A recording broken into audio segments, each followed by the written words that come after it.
Welcome back here to Fox 51 today. We're talking about the most ambitious program in the history of Trinity Mother Frances Hospital. John Moore's here to tell us about it. 75 years, John, and this is something that's really going to blow people's minds in a good way and really going to be a big asset as a patient to communicate and, of course, just to have more knowledge about their health.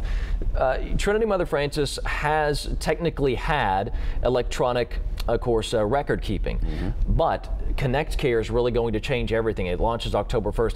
How is this going to really change everything? How big is this going to be?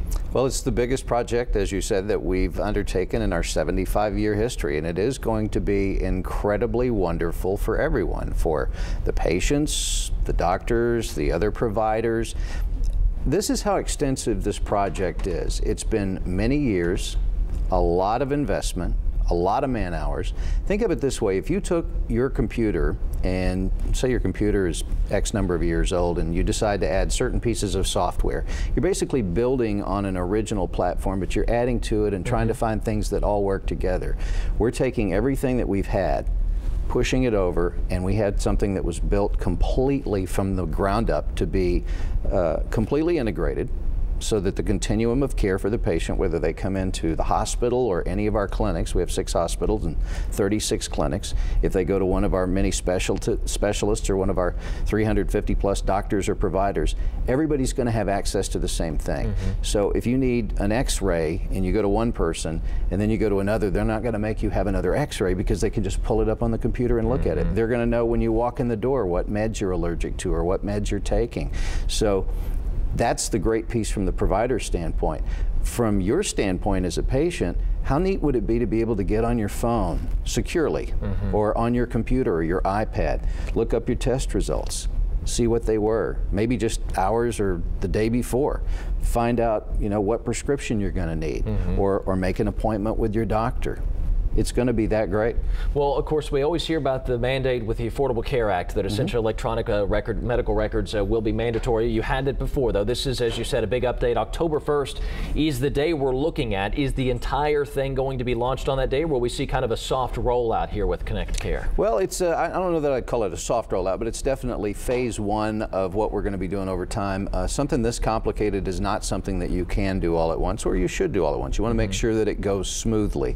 So this will be phase 1. We're going to be doing some billing, registration. It'll be happening at the clinics come December. It's going to be going to the hospital. So eventually, everything will be all connected, and you know how technology is. There's always improvement, so as time goes by, it will just get better and better. It's exciting. But on October 1st, we want everybody to follow us on Twitter, and our Twitter symbol is the @ and then all caps TMFHC, because there's going to be some exciting things that you can follow that day on Twitter. Well, certainly going to be in a great way to get updates. This is just Trinity Mother Frances embracing, of course, new technology in a good way. This is not something people should fear. They should really embrace this, and going to give them just a lot more knowledge about healthcare just in general, John. Yeah, good point. I can't emphasize how secure this is going to be. It's very, very secure, and that's been our #1 priority with the system. We went with a company called Epic, and about 40% of the patients in this country and physicians are using Epic. By far, it's the most commonly used system, and it's because it's the best. And so we're the only ones around here that are going to be using the Epic system. But if you go to another hospital in another part of the country and they're on Epic, then let's say you're in Arizona, in Phoenix, at a hospital, and you go into the emergency room, they'll be able to pull it all up. They're not going to have to get on the phone and call people. It'll all be right there. But it also does integrate with some of the other systems that are out there that aren't nearly as common as Epic. But our system is called ConnectCARE. We launch it October 1, and remember, follow us on Twitter @ TMFHC. That's right. Hey, John, always a pleasure to see you. Thanks for stopping by. Enjoy your show. Thank you so much. Well, thank you.